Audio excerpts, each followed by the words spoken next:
All right, Justin Hokanson on 3 Auburn Live is where you find the Auburn on 3 site. You can find him on Twitter @_J Hokanson with us on the JohnstonRVCenter.com hotline. What's up, Hoke? How are you today? Good. What's going on? Not a whole lot. I asked this question, and Bryan Harsin gave a little bit of an answer yesterday, but I asked it earlier in the last segment. Robbie Ashford throws for 247 in the first half. He's on pace for a 500-yard game, which I think surprised everybody watching at the stadium, maybe even in the Ashford family. And then 90 in the second half. Can you put your finger on what changed? Was it LSU changing defense? Is Auburn play calling differently with a 17-0 lead? Why the change like that? Yeah, I mean, I would love to have an answer. I think Bryan Harsin would love to have an answer. I mean, we've talked about the second half struggles of this offense going back to the middle of last year, and it's kind of incredible. You can pretty much bank on the second half of an Auburn football game. They're not going to do anything on offense.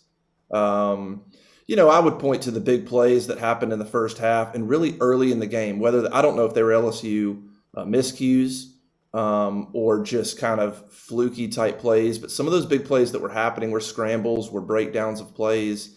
I think his first 7 completions all went for 10-plus yards, and then that started to trail off. Most of those big plays, most of those passing plays, I think they had 8 plays of 10-plus yards passing. 6 of them were in the first half. And so I think LSU just settled down and contained things a little bit better. And Robbie wasn't able to kind of scramble and find those open receivers the way he was in the first half. I think it was just an adjustment by LSU. And once again, lack of adjustments from Auburn's offense to keep anything consistent going into the second half. Going into even 2021, Hoke, we believe Tank Bigsby was one of the best players in the SEC. And, he's had one 100-yard game over his last 9 FBS opponents. And I know a lot of that has to do with inconsistency at quarterback.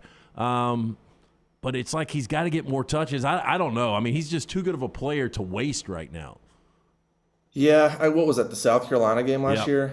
Yeah, it's tough sledding for him. I mean, the bottom line is the offensive line is just not good. I mean, they're just really not. I mean, the stat that they showed, we've seen some of the yards after contact stat, but the stat they showed on the telecast, rewatching that game, was incredible. Tank Bigsby is 236th in the nation in yards before contact. Wow. Half a yard. Half a yard is what he averages. After contact, he's 12th. So he's averaging 4 yards after contact. He's averaging half a yard before contact. I think that stat alone speaks volumes about Tank and how good he is, that he's able to even produce what he produces, given that he's basically being hit at the line of scrimmage half the times he carries the football. Yeah, that's an amazing stat and an amazing production line, considering you barely get out of the huddle before you're getting hit by somebody. Justin Hokanson's with us on the JohnstonRVCenter.com hotline. Not that the defense has been, fantastic at certain points of the year, but they've been good at points of the year. What does the Leota injury mean for that defense? Yeah, that's a big one. I mean, he had probably been the most consistent player throughout the season. I mean, really from the first game, he was doing really well. Him and Derek Hall were, despite some of the struggles. You look at the numbers. I think Pro Football Focus had Hall with about 5 sacks, Leota with 4 sacks through 4 games. Both those guys in sacks and pressures were, I think, top 30 among all college football defenders. So they were doing their job. And Leota, that's a big loss. I mean, Auburn just doesn't have depth at the edge. It's Hall and Leota. That's it.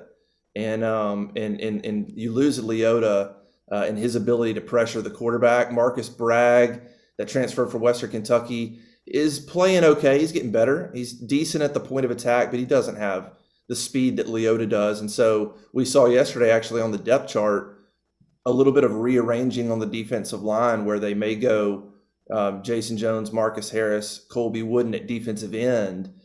They may just have to shift some things and not play quite as much of the traditional 3-4 because the depth at edge just isn't there past Marcus Bragg. So you'll still see Marcus Bragg in there, but they're going to have to now shift things on that front and how they do things.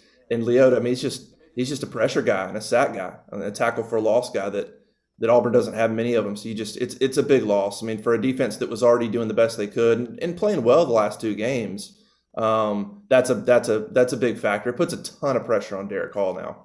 Justin Hokanson is with us on the JohnstonRVCenter.com hotline. Auburn Live, part of On3. You can follow him @_J Hokanson.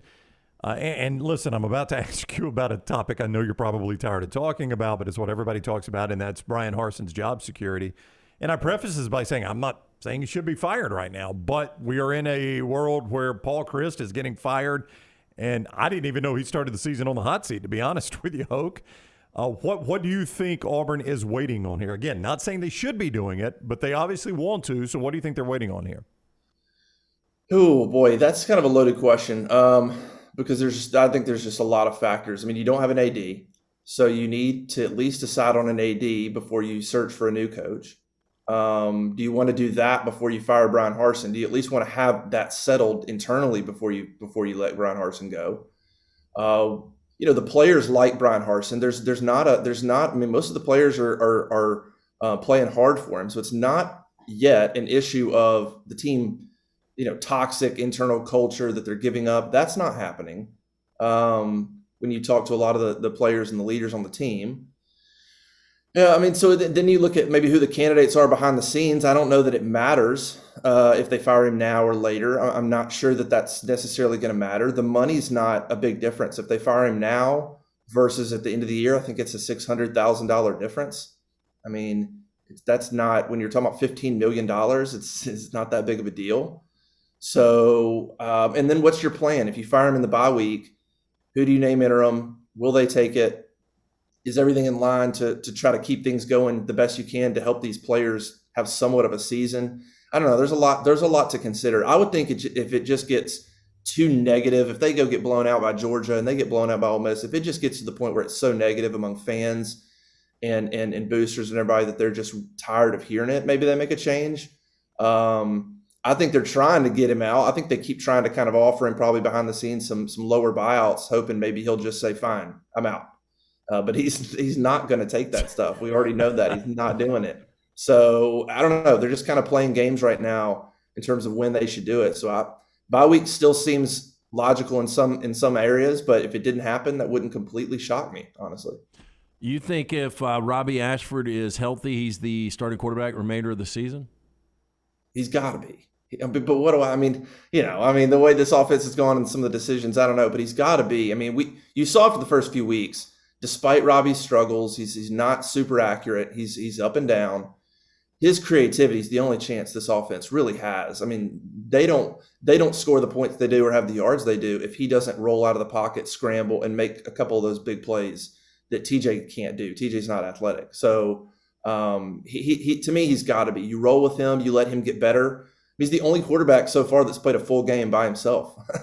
So I think you just roll with him. Even if TJ comes back, I think you let Robbie go unless he's really, really struggling. Okay, then fine, put TJ in. But I think you got to let Robbie go and just try to hope that his creativity makes some plays for you. Is there a chance the current interim AD ends up being the permanent AD, in your opinion? And where do you think Auburn is shopping in the AD world when they start officially searching, if they haven't already, for the new athletic director? How do you think that plays out? Because Alan Green obviously wasn't one of the guys, didn't have really strong ties to the powerful boosters. You think they stick it close to home this time? Well, maybe. It depends on what you mean by close to home. I mean, Rich McGlynn's the interim AD. He definitely wants the job. I think he's got a lot of support internally, coaches and people at Auburn. I don't know if he'll get the job or not. I mean, I lean that he won't, but he's in the mix and he's got support. John Hartwell's the guy that I talked about, I guess it was last week on our board, that to me is the front runner, the Utah State AD from Mobile, family ties to Auburn, was at Troy as well. I think he's probably the favorite and still remains the front runner unless something changes. And then really past him, some of the names we heard last time around, David Benedict, who's been at Auburn, or DeWitt Babcock, some of those names I haven't heard or really gained much traction this time around. So at the moment, I'm sort of thinking that John Hartwell is the front runner from what I understand.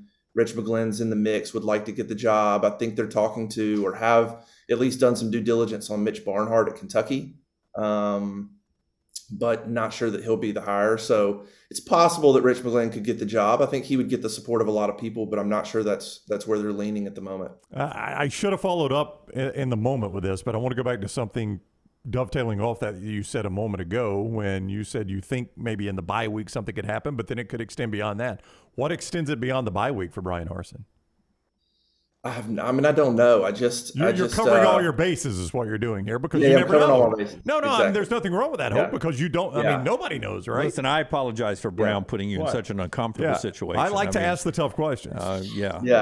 I would think bye week. If again, there's so many things behind the scenes. If an AD was in place, if there's other things in place, okay, make the move. But there's so many other little moving parts here that I think play a factor in when they should do it or if they should do it, now or bye week or.